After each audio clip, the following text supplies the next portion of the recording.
Rappelez-vous que le système catholique était le système qui dominait le monde à l'époque moyenâgeuse. Après le système catholique, avec la réforme de Luther, sont nés les protestants, ou encore, pourrais-je me dire, le mouvement de protestants. Protestant n'était pas une dénomination. Protestant n'était pas une église. C'était un mouvement qui s'opposait au système catholique.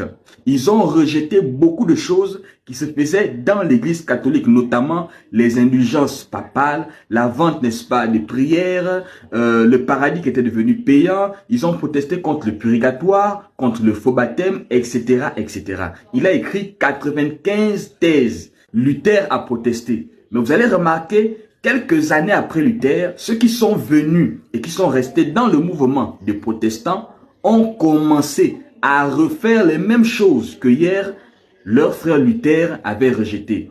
Aujourd'hui, lorsque vous regardez une église protestante, vous allez même vous demander, est-ce que réellement c'est comme ça que Luther a laissé le mouvement protestant? Parce que Luther a protesté. Vous allez remarquer dans l'église qui vient après Luther, on remarque aussi qu'on voit des indulgences. Du moment où, lorsqu'une personne a besoin, par exemple, qu'on puisse prier pour lui, on demande de monnayer une certaine somme d'argent.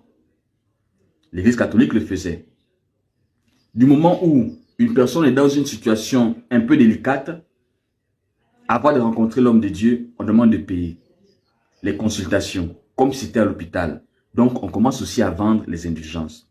Bien-aimé dans la foi, c'est pour montrer que le chien est reparti manger ce qu'il avait vomi.